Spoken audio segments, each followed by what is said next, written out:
Hi, everyone. So excited to be here. Everything is working great. And today's topic is strategy. And we've got a wonderful panel that can help us build value today. We really look forward to comments and any input you may have. It helps us direct our conversation to become more relevant to you.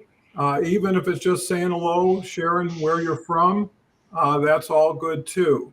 I always start with Dave. Today's topic is strategy. I always love to put Dave on the spot.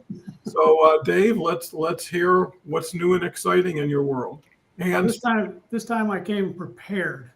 okay. I did some research beforehand, but strategy is a term that through my time in the service, I did a lot of strategic planning for the war fighters, and at the strategic level and the planning to the tactical level.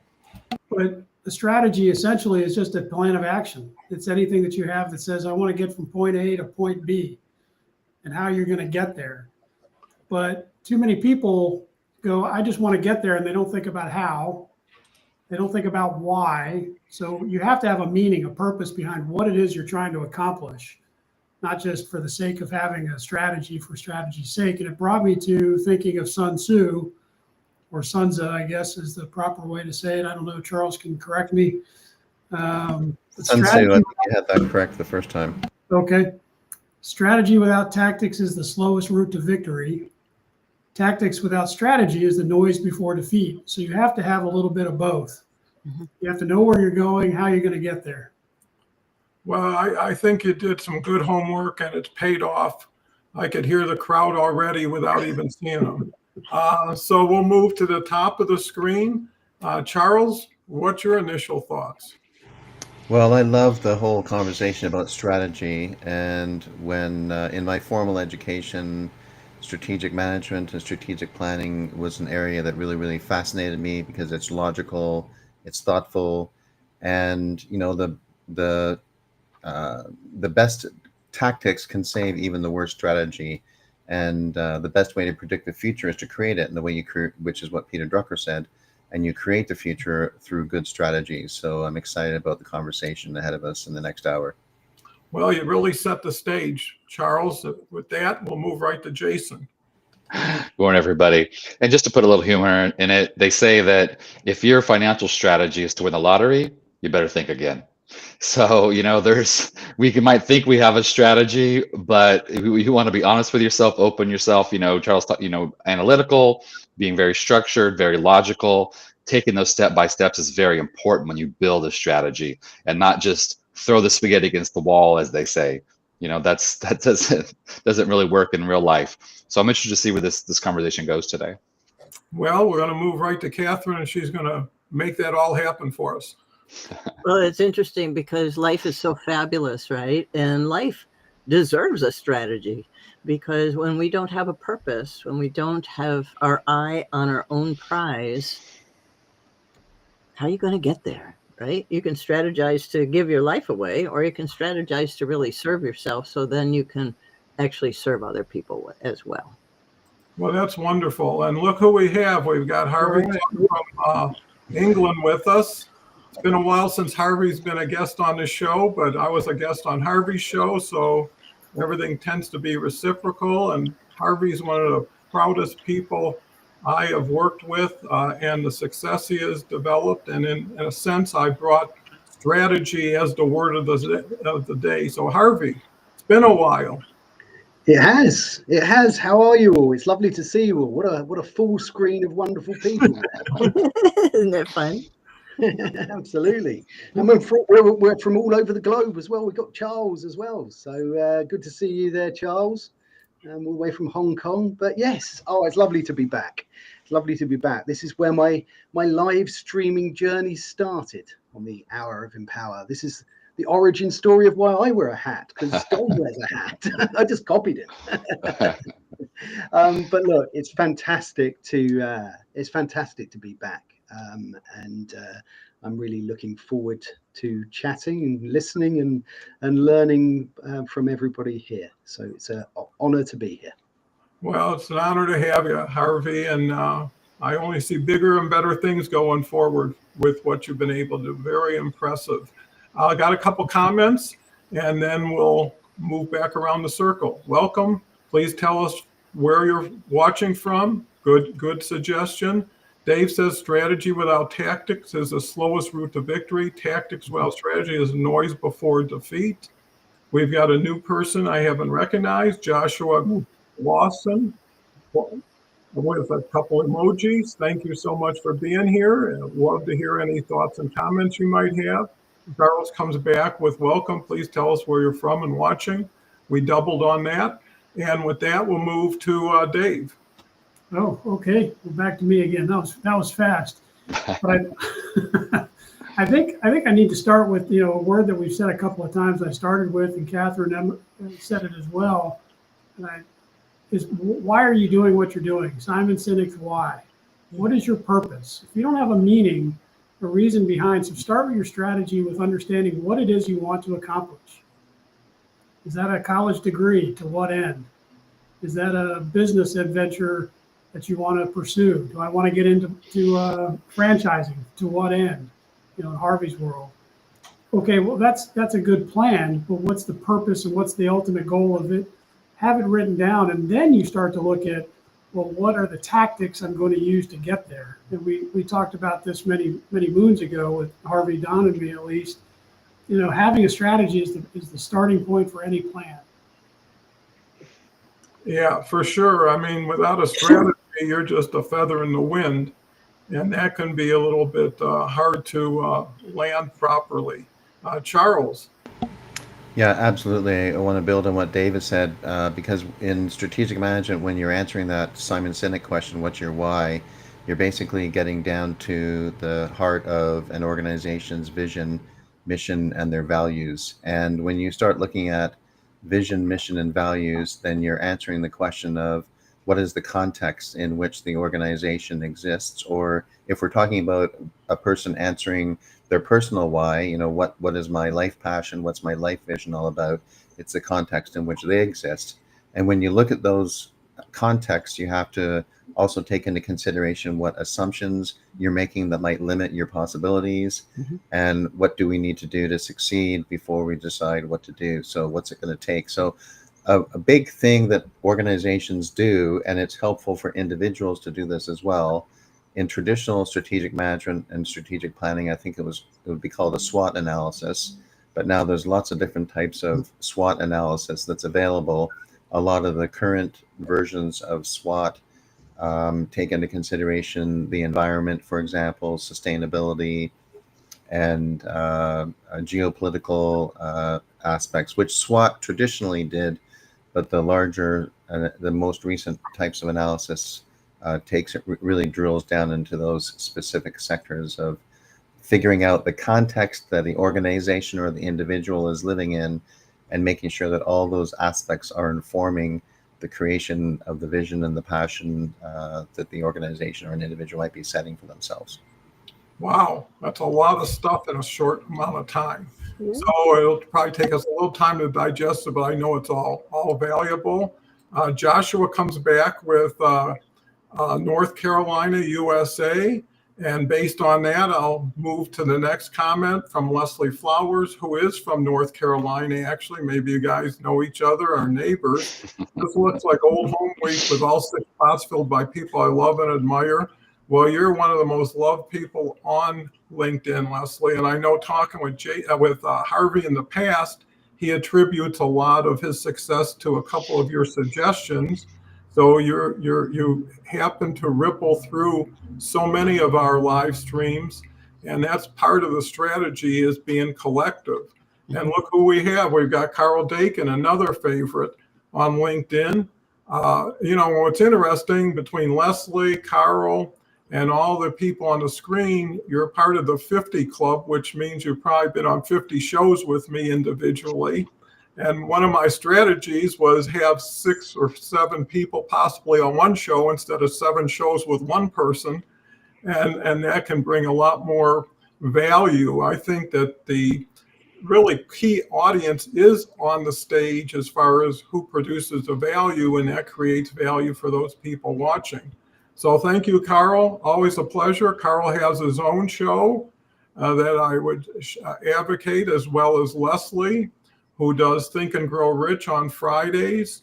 And Harvey's got his show, which he's happy to share when it comes around to him. With that, we've got Joshua putting in a comment. SWOT, strengths, weaknesses, opportunities, and threats. Well done. Jason. Yeah, it's a exciting time to be alive, as they say. This is a great panel. It's wonderful to see the folks showing up too, and the community is very strong. And you're talking about how you designed this, your structure, because that's the word I wanted to bring up, is structure. That's what a strategy is you really look at, all the stuff Charles really eloquently talked about, how you plan a strategy and what you look and what goes into it. That's the most important, right? Is that building blocks. And that leads me to the word structure. You want to build a way that you can get from where you're going to what you're going. And I think it's something that I'm going to kind of go in a little bit different direction, but something that's very key is that a strategy has to be something that anyone can pick up within your organization.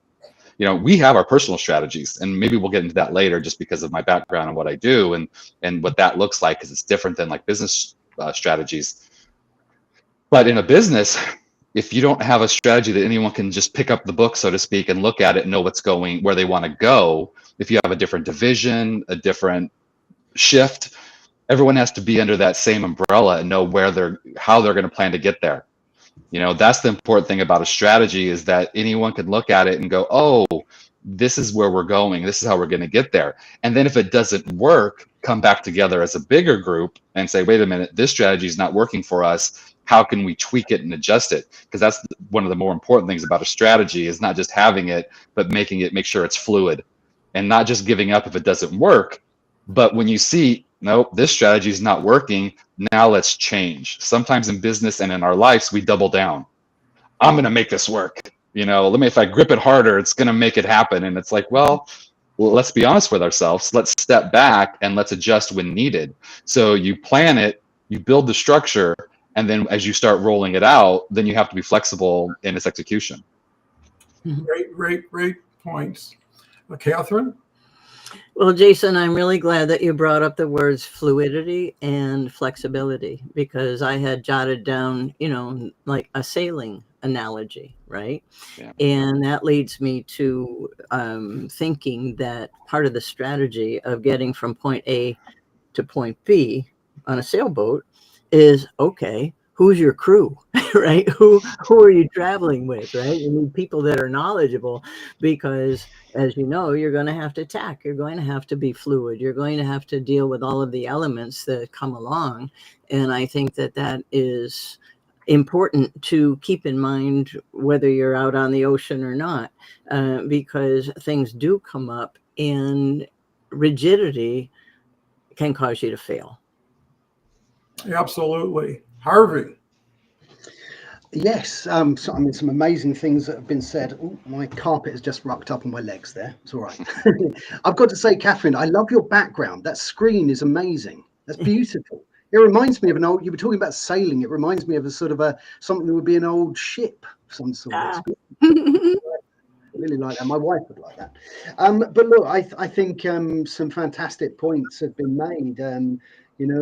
I'd written down the word consistency, because I think once you have a strategy, if you can consistently do the same thing, for doing my live show, I have a strategy, and I try and do things the same time, the same place each week.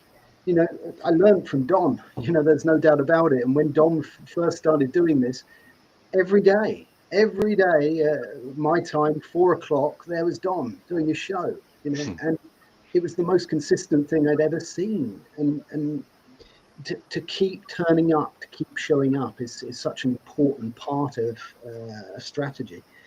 And I think finally, I was going to say, coming from a sort of a world of franchising, franchising is all about building that structure, that strategy that Jason was talking about, those building blocks, because you've got to have something that anyone can use, because you're trying to create a model that is repeatable, it's proven, that somebody else can pick up that model and use it. You know, it's a box of tools. So a fascinating conversation, and I'm enjoying listening and seeing all the fantastic comments coming. Well, that's great, Harvey. I always can rely on you to bring insights and introspectives, especially based on real experience. And, you know, strategy, a lot of times, because it seems like a strong word, it usually applies to business thinking or financial thinking, but there's a strategy to personal relationships. You know, it really has a foundation with a plan, with a direction, right? How am I going to navigate this relationship? It could be a formal one, it could be an informal one. And I think to the points that were brought up, how flexible and fluid is it? And one of the keys I would measure against, is it scalable and sustainable? Is it duplicatable, right? Or is it a unique one-off situation, which is kind of difficult, especially when you're entering new relationships, opportunities. There's a qualifying element prior to making a strategy. You know, you add everything up around you and you say, okay, this looks like the field I'm playing on. Here's the players that are on the field. Where do I play? How do I play? And more importantly, how do I help all these other players be better than they would have been without each other? So let me just cover a couple comments. Joshua is in the swing of things. In chess, we call it transposing. Okay, Charles comes back with an alternative to SWOT analysis. It's PESTLE, political, economic, sociological, technological, legal, and environmental. Well, that tested my ability to read without a mistake. And another one. Okay, we just covered that. With that, we'll move to Dave. Yeah, I think as always, just such it's hard to follow. Such great comments. But I think one word that you said that I stick with here and I wrote down, Don, is foundational. You have to start with a strategy. You have to understand where it is you're coming from. What is it? What is it that makes it tick? That makes you want to go do something? We've said why, but what is it that makes it solid for you to want to pursue? Okay, whether that's I come from the military background, whether that's strategy of how to protect an island, or to advance on an enemy, or if it's to start a company, if it's to have a relationship of a certain style that you want with a loved one, you have to know who you are and how you're going to tick and what makes you tick to begin with. But then, I as everybody was talking, I went back to flexibility and the fact that no plan survives first contact. You have to have what we call in the military branch plans, the what ifs. If my assumptions that I have in my basic plan don't meet reality, what am I going to do otherwise? And then you can have the branch plans executed, and hopefully the assumptions from there. You can go down this path, and we could plan and plan and plan and plan to death's delight. But at some point, it comes back to my first quote, where you have to execute. You have to have some sort of execution plan as well.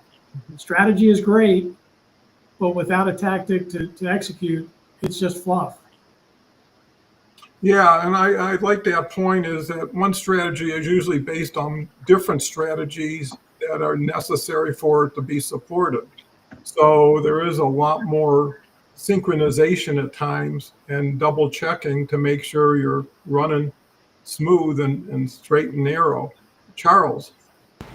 Well, I love what Dave has said, that no plan survives first contact, because I think one of the problems that organizations sometimes get into when they're planning is the paralysis of analysis. And another word that I would also use in addition to the word flexibility that Dave's used is agility. And in today's environment, the business environment, just the whole environment that we live in, whether it's personal or organizational, agility is absolutely critical. For example, in the fashion industry, it used to be the case that they have 4 seasons, and they would plan for 4 seasons, spring, summer, fall, winter. But now they have 365-day seasons, and you've got technology that is embedded into clothing articles in the major, like Gap and H&M and Zara and things like that. And that technology comes out of the clothing when it's sold, but they monitor literally on a daily, sometimes an hourly basis, the movement of the merchandise and what's popular today, because they want to change and be flexible and agile. So at some point, organizations need to take action over analysis. And I love the way, Dave, you've used the expression, no plan survives first contact. I think that's a really great example of how you need to set yourself up to take bold action and be prepared to refine, and then take responsibility as a foundation for acknowledging that there are certain results that have come about out of first steps in your plan, and which may or may not be consistent with what you had in mind, what your end goal was, but you can be flexible and you can modify your strategy and your actions to course correct towards that main goal that you're heading towards. Well, that's great. It's nice to be able to build off of what everybody else is saying. And that's, I think, one of the benefits of being responsive and impulsive is you're dealing with what just happened, what was just said, as opposed to what you anticipate being said or what you perceive as being heard. And there's a couple elements of that. Dave has a couple of suggestions or insights. However beautiful the strategy, you should occasionally look at the results. Winston Churchill, absolutely. And sound strategy starts with having the right goal.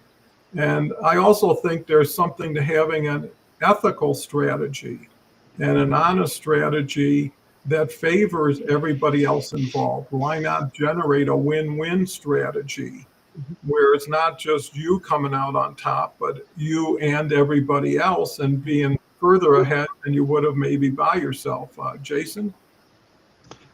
Yeah, I hate to keep saying it every time. Valuable point. It's great because this is a wonderful conversation. I'm just really glad to be with all of you this morning. But to kind of keep going on the loop where we're going is like, I deal with, I was saying earlier about personal strategies, and we have strategies for everything we do. But the way to tie that in is that what we're talking about right now in the conversation is that you have to build in that test step. Test, operate, test, exit is kind of the strategy in NLP. But if you don't, that's why I love Dave's quote about, every so often you should occasionally look at the results. And that's what we don't do sometimes. We don't build that check in there. And, I was saying earlier where you just keep running with a strategy and you don't adjust it. And that's what big corporations do because they're big corporations. And to go back to the analogy of the small boat, but going back to Dave's world of the big boats, and I don't think you were a boat driver, were you, Dave? I was. Oh, so he clearly knows how this goes. You don't turn a boat on a dime. The really bad things would happen if you try to turn a boat on a dime. And so big corporations feel that way. They don't operate, but then they don't have that step sometimes, and that's how your strategy will fail. So as an example with personal lives, my mentor uses the example. We have this person had a shopping strategy, saw it, loved it, bought it.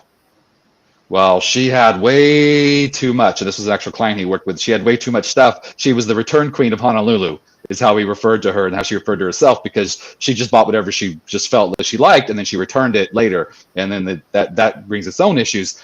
But so what he did is he installed a check, saw it, loved it, and then he added a piece to the strategy that said, internal check, do I really need this? And then she would able to go, and that took her shopping down by like 75% in the first 30 days. So when you build a strategy, you have to have that check in there. If you've built a strategy without it and you see that things are going a little wonky, to use my terms, you can install it then. The worst thing you could do is to build this strategy, take all this energy, and then go, oh, it's not working, and throw it away. Let's build another. No, let's adjust. And then where's this adjustment at? And then if that's the step that's missing, it's very important then to install that step so then we can evaluate where we're at before we move on. Yeah, good story, great points. Catherine? Well, Charles, it was great that you brought up about adaptability, is how I interpreted what you were saying. And I think that it's imperative because things are changing constantly. And when we don't reevaluate and do that course correction, then we're into a real mess, particularly in regard to, frequency mechanics, right? And then, okay, then you have to kind of bring your intuition into the mix. Okay, where's the plumb line here? And what is it that I'm course correcting for? Okay. And I think, constant continuous improvement really lends itself to any strategy. And Charles has a couple comments. Action agility creates clarity, not the other way around. Many strategies fail because people wait for perfect information. So right on. Here's another one.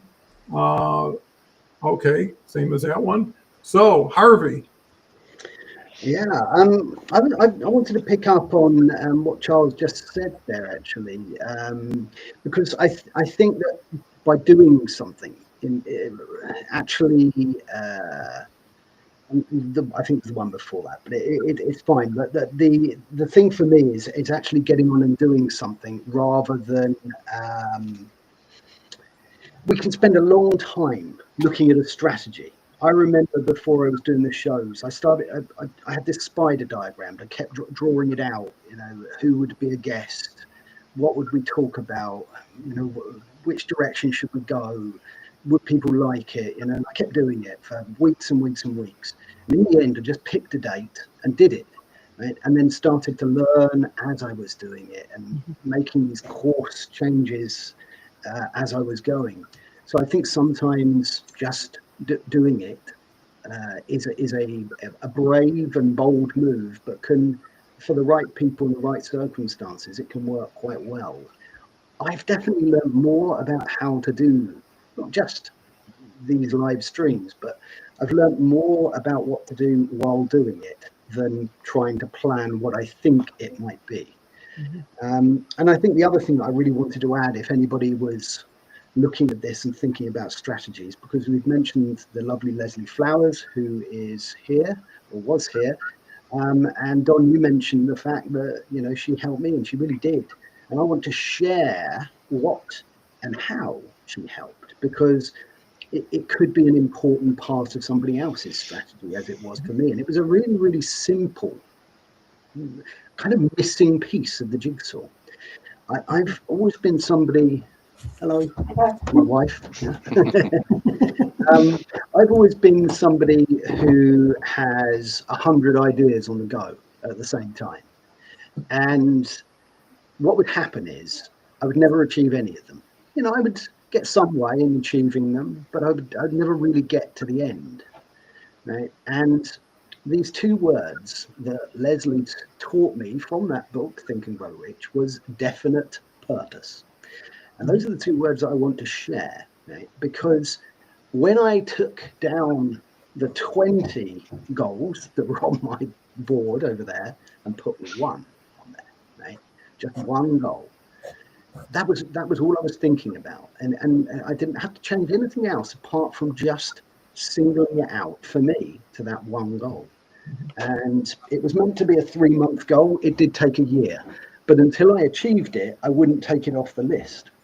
And I think I can say it was one of the first times that something has gone on there, stayed on there, and been achieved. So I wanted to share that as part of the strategy. Well, I think that's the beautiful thing about strategies, is including others in it prior to implementing them, right? Having a sounding board, having somebody who might have some experience, even a little bit of input could move the needle for someone. And I think that's what's so great about these conversations, is they go on during the show, but there's a lot of valuable conversations that go on outside the show that were started here. And I know I've worked with everybody, especially Harvey and Leslie, to share. It's like people in the same industry, what's working for you, what isn't. And we're on LinkedIn together, we're live streaming together. Little tips that someone paid a good price for is a wonderful gift and present to someone else. Dave? Yeah, lots of great things again. Sorry, Jason, I'm stealing from you there again. Just too much stuff here to go through. But I think to your last point, Don, is leadership is a critical piece to strategy. And to Jason's point, having individual plans and business plans, but both require individuals being brought on board. Okay. If I have a business strategy and I just as a leader in my ivory tower say, this is where we're going to go and this is how we're going to go do it, I'm not going to get anywhere because I haven't brought the people along with me. That turning on a dime and a shift, as you point out with the shifts, Jason, it's not going to happen because there's no buy-in. If nobody's bought into it, then the strategy is useless. Okay, the turn isn't going to happen because they're going to fight you. They're going to push against you. So having good leadership will ensure that a strategy is successful, because a good leader is going to reach down and pull to those skills. I think, Don, you mentioned earlier, people's different skills at different levels, and have their buy-in to give some input to the strategy, what they think may or may not work, why it may or may not work, importantly. And then this leader can then say, okay, look, I've taken your inputs. This is where I think we need to go. It's a little bit off of where I thought originally, but it's still somewhere where I think we've all agreed is possible. Otherwise, the strategy is useless, because strategy has to have the buy-in of the execution arm and vice versa. It all comes back to that first quote, leadership or strategy and tactics, strategy versus execution.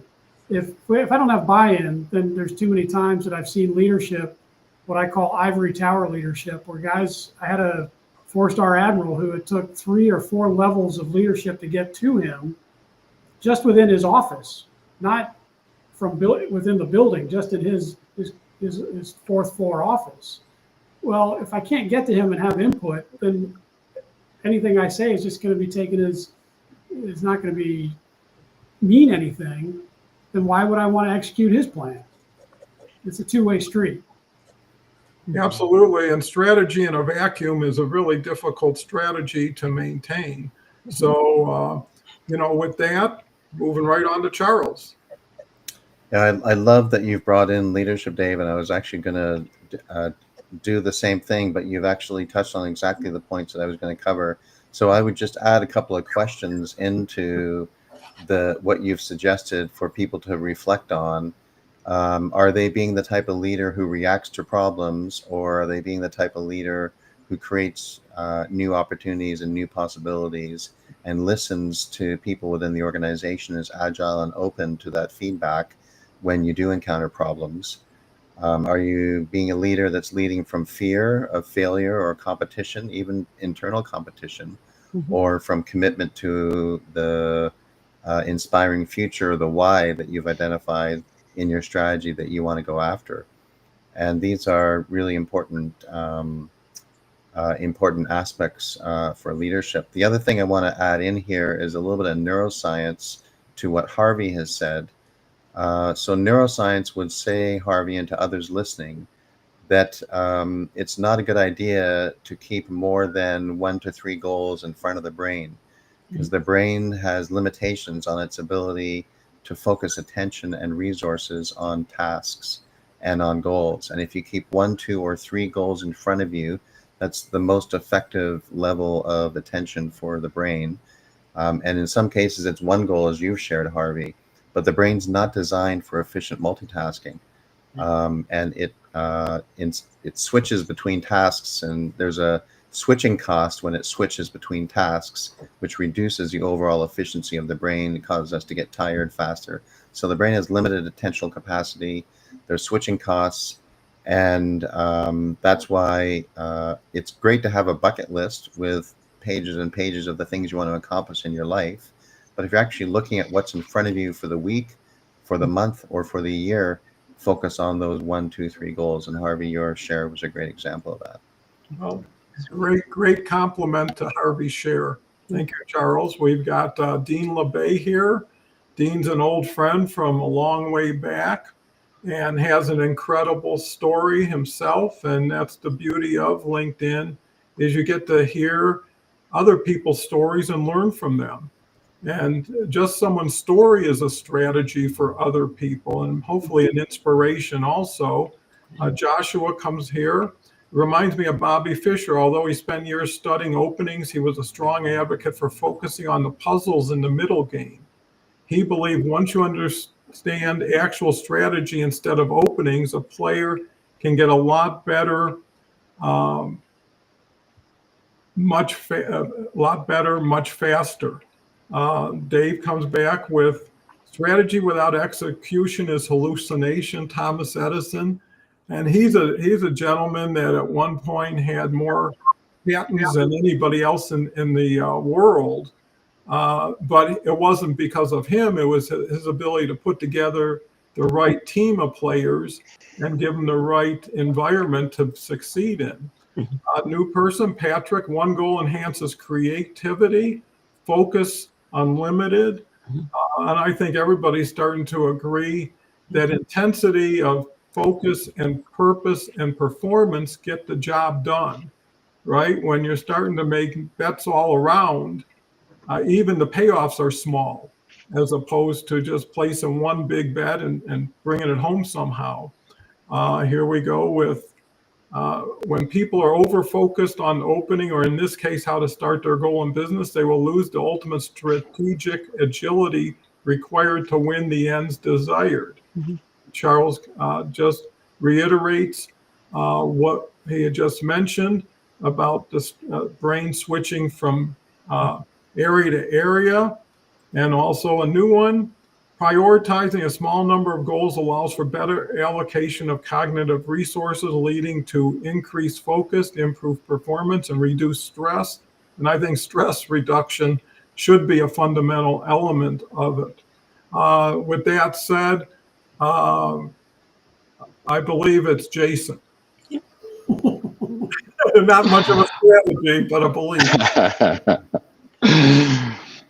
Yeah. So keeping in context of what we're talking about, and I love where the conversation is going. We're talking about leadership, and going back to Dave's story about having this person in the up on high, the ivory tower as he calls it, and leadership and managing. If you're a true leader, you're letting your people do, giving them the reins and letting them run with it and letting them learn and educate themselves. And a manager is just getting the tasks done. But the bigger picture that I was thinking about is that, you were talking about there's levels to get to that person.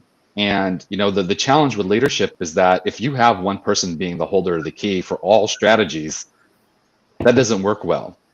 Because then when you want to change, adjust, have input, does it have to always go up to that main person? And it shouldn't. So true leadership is now here's where it gets fun. You have a strategy for overseeing the strategies, because businesses don't have just one strategy. Usually, for the most part, they've got strategies for each segment, each sector of their business. The same with us in life. We have a different strategy for love than we do for buying, that we do for, because we have a strategy for everything we do. You have a strategy on how you shower every morning. If you think about it, first I do this, then I do that, then I do this, then I do that.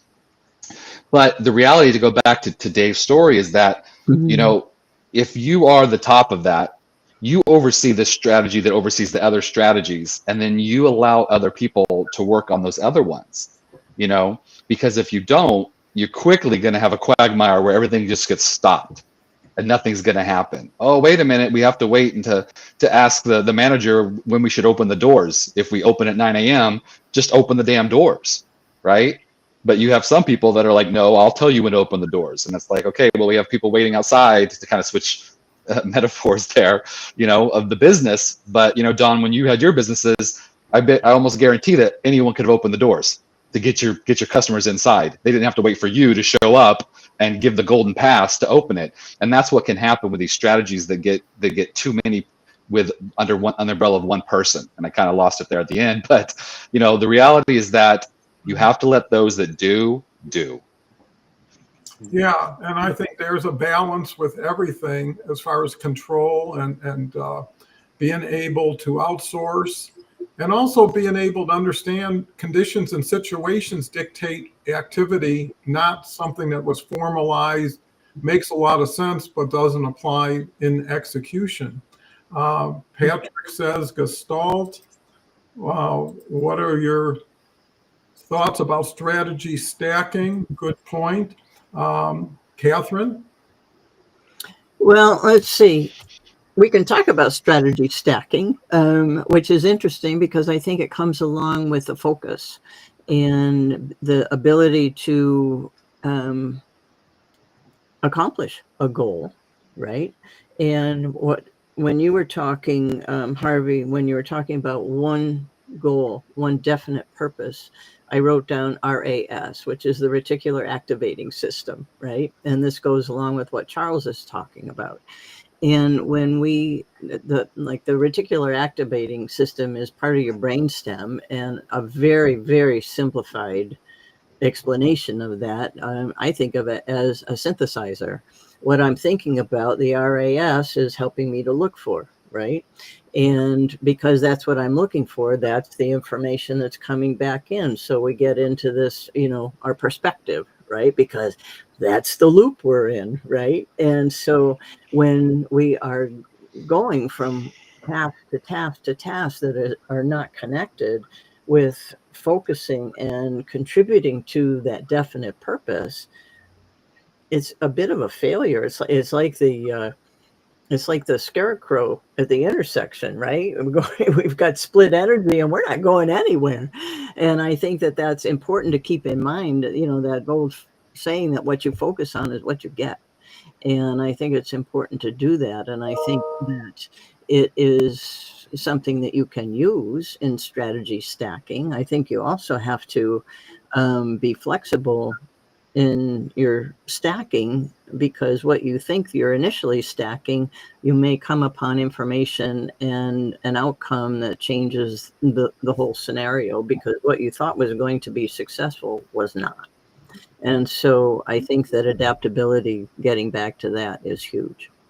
Well, that was a great example of taking a comment that was important and making it more relevant to everybody. So it's practice in action.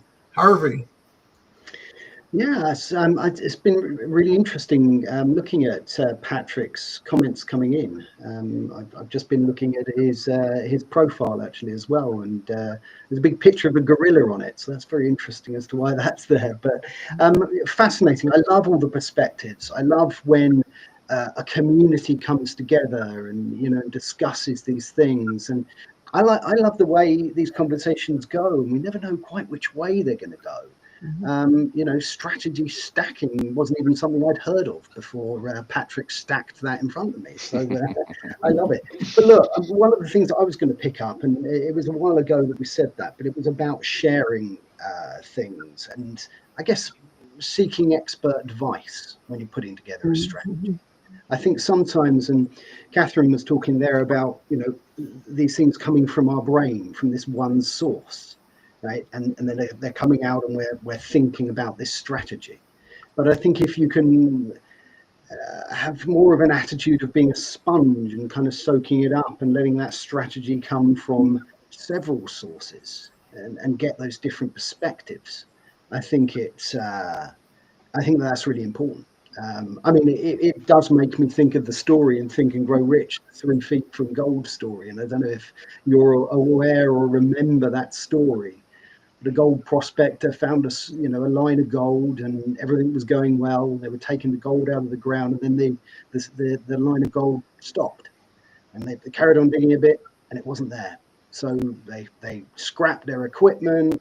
They stopped doing it. They were in a bad way financially, and when they scrapped their equipment, the person at the scrap yard said, well, I'm going to get some expert advice on this before I scrap all this gold equipment. Sought expert advice, and the expert advice was the line of gold will start again. Mm-hmm. Keep digging. Kept digging, and 3 foot away, the line of gold appeared again. And I always think of that when you're thinking about not giving up, and also when you're seeking expert advice, when you're getting advice from others, taking other opinions, learning, being curious. I look at I look at these comments and I'm listening to all of you speaking, and I'm just learning, and it's a fascinating conversation. So I think other people's perspective in your strategy is a good thing to think about. Yeah, for sure. Joshua comes back with autonomy versus heteronomy, which is a new word for me, just like Harvey said, is every day is a learning opportunity. And especially when you bring other people's thoughts into it. One little thing I'd like to add is it's the intangibles that make the strategy worthwhile. Persistency, being tenacious. You know, it's always darker before the dawn. How many people quit right before they're about to turn the corner? You know, and they'll never know. And I think the key is you don't want to beat yourself, right? You want to be your own best friend. Sometimes you got to build yourself up when there's nothing to build on except your desire to keep going. And, you know, a fire inside that drives you, you know, that allows you to go beyond where other people have stopped. And I think that's the definition of greatness, is doing what others can't or won't do and continually down that path. Patrick says it means that the other side will have to deconstruct a strategy stack and try to neutralize it. And then Catherine, are you familiar with Chinese stratagems made popular by Professor Tony Fang? Well, that's a good question when it comes around to Catherine.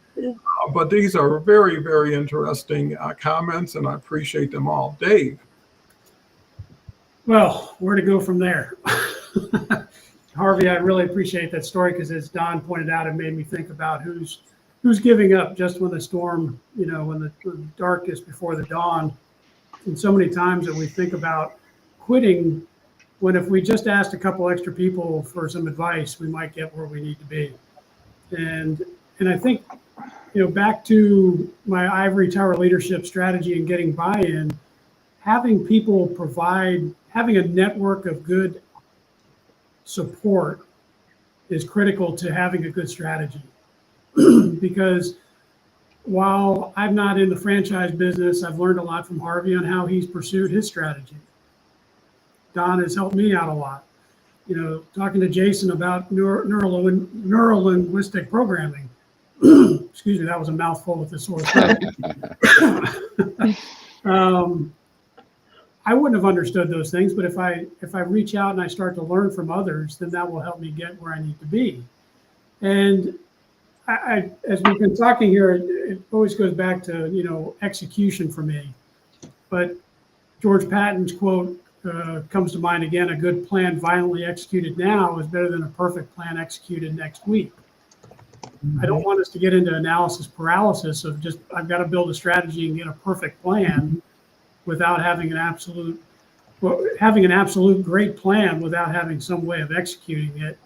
And once I talk to these people, you know, to get me some support on how to develop the plan, I also need to have people who know how to execute around me.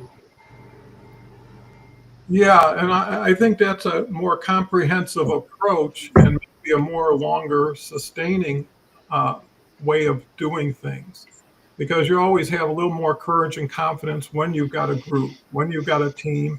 And there's also the possibility someone may come up with the answer you couldn't have. You know, there are a lot of times in business where I was looking at the ceiling at 3 a.m. saying, I got to come up with something in 3 hours. I don't know what it is yet. You know, and it's just allow it. You know, don't start getting negative, because that'll take you down a different road. Charles? Yeah, thank you very much. I'm going to add to the conversation, and then I'm going to have to excuse myself, is that when people are focusing on their strategies in this world of constant disruption and constant change, they really need to make sure that they are clear on what their strategy assumptions and paradigms are based on. Because you need to ask yourself, what if the game that we're playing is the wrong game? What if the market share isn't the point, but it's about redefining the market? And are we assuming that what's impossible is actually in fact possible? So for an example, Netflix versus Blockbuster. Blockbuster strategized around how to improve video rentals. Netflix Netflix asked, what if the future isn't about rentals at all? And when it came to the iPhone, all the competitors in the market, phone market, were focused on making better phones, while Apple asked, what if a phone isn't just a phone? What if it's something else about the future? So really, really important to understand the assumptions that we're making before our strategy. And I echo again and completely agree with Patton's quote about the importance of taking action. It doesn't matter how great your strategy is. If you wait around forever for the perfect strategy, you're going to get in trouble because you need to act now. Yeah. And on that night, I'm going to say thank you, everybody. I'm going to have to step off and join you again next time. Sounds great, Charles. Always Good to appreciate see you. Always good to see you. your contribution. Thank you. Patrick says, why do you believe biz professional cannot articulate the difference between tactical versus strategic thinking? Dave comes back with success today requires agility and drive to constantly rethink, reinvigorate, react, and reinvent. A lot of re's there. Patrick comes back with strategy is most enhanced by BATNA. Your thoughts? And Dave, a good plan violently executed now is better than a perfect plan executed next week. And I think that has a lot to do with getting results. Early results gives you a lot more confidence. Just getting a feel is, that's why people test movies. What was the audience reaction? Is there something we need to go back and fix? Jason? Just to jump back to Charles's point, that I thought where the story was going to go about the gold diggers was the one that they say that more people got wealthy off selling mining supplies than got wealthy from getting actually mining gold. And that's a strategy. Sometimes we're like, we're mining gold. And then you're like, wait a minute, is that really what we're doing? Is that our best strategy to achieve what we want to achieve? Because ultimately, strategies is, this has been a very high level conversation, I think, and it's been amazing. And it's great to have so the community showed up, and it's great, and we've gone to some ways that, like some people have said, some of these terms, I'm like, oh, I got to look that up, and that's great because we're always learning. We should always be learning and always be growing. But, to go the other way, because that's what I like to do, is strategy. Where are you at? And where do you want to go? That's it.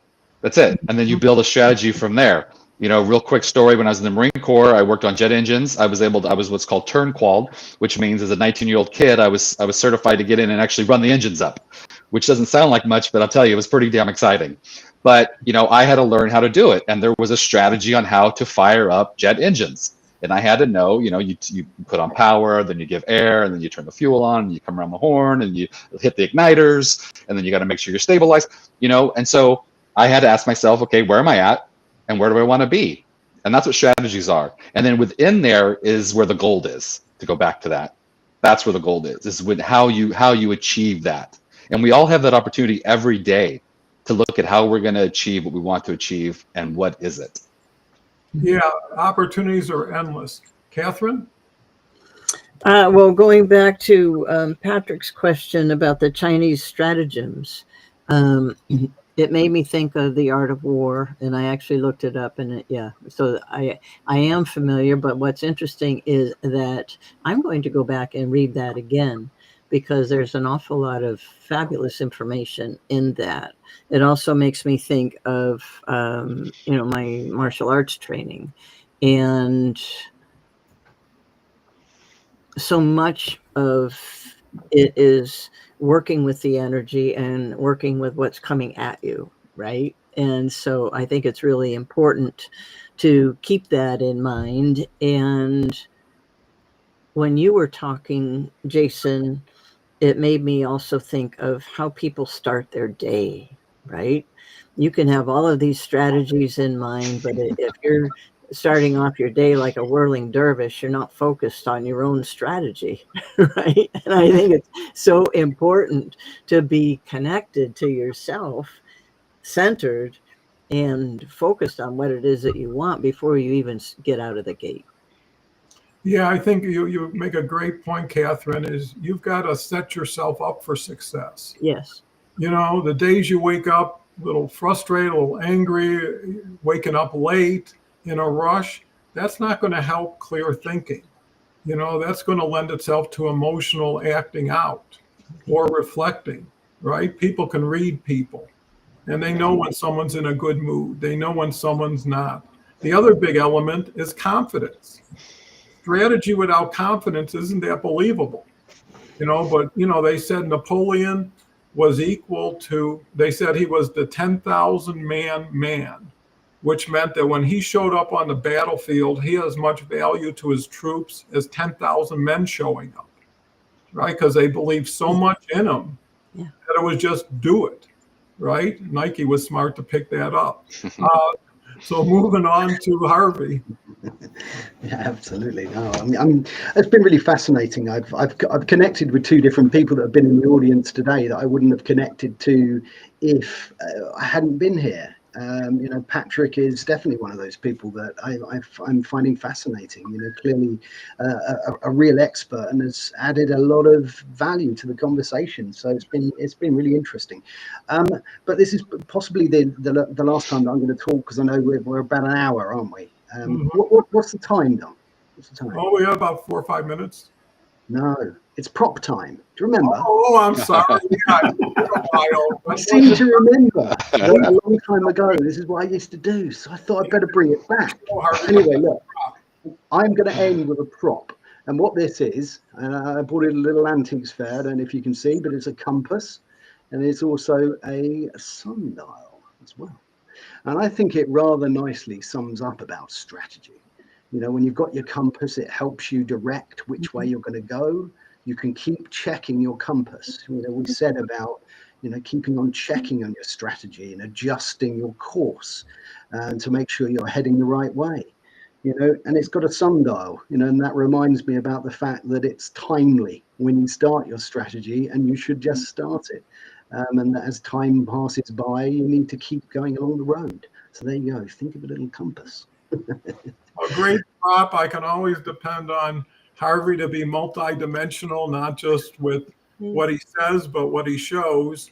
And, you know, the whole group is a strategy based on the individuals in the group, you know, and I think that's so valuable. I still got a minute or two, Dave? Yeah, so I just usually come up with some, you know, some profound wrap up, but I want to go back to Patrick. I agree with Harvey that he's made us think, and I appreciate him giving us the Tony Fang's Chinese stratagems. But to answer your question, Patrick, why do you believe biz professionals cannot articulate the difference between tactical and versus strategic thinking? Is I think that we get so wrapped up in the tactics, we get so wrapped up in the procedures, that we think that by executing we're succeeding just for the sake of succeeding in the end. Mm-hmm. I'm making money because I've executed and I've sold something, or I've executed and I've networked and I've made a relationship which will get me to the next level. But not many people think about the process that goes into strategically thinking as being different. The bigger picture. We get so into the weeds that we lose the forest for the trees. Yeah, that's very important. Moving from the me to the we goes a long way. Jason? I'll end with this real quick. You want to, you know, and your strategy is not the only strategy. That's why, you know, if it's just for you, I still would bring in someone else to help support you on building a strategy. You know, the example that I was thinking of, and just to make it light is the end here, because that's what I'd like to do, is watching me and my wife put furniture together. She is a take it all out of the box, lay everything out, check against read the instructions twice, check all the bolts and nuts and screws. And I'm like, I can figure it out. I saw the picture on the box. I could put this together. Let's go. You know, I have one strategy, she has another, and ultimately it comes together, but neither of us is right. It's just how we operate. So as you put together a strategy, maybe my way doesn't always work. So maybe I need to listen to her more, you know, and maybe she needs to be a little more impulsive like I am, but then you figure it out. So don't get so stuck in, well, this has to be right because this is how I think it should work. You know, let it come to you, let it be, see what's actually the best strategy for your situation. Yeah, it lends itself to a blend for sure. Catherine, final words. Oh, I really appreciate what you were just talking about, Jason, because we all live in a 360. If we each stood up and just turned around, we have 360 degrees to work with. And so that gives us 360 options to consider, right? And so when we think that everyone else is living in a 360 as well, that's an awful lot of options, right? And I think it's important to take that into consideration, that nobody's really right. It depends on their perspective, because that's what makes it right for them.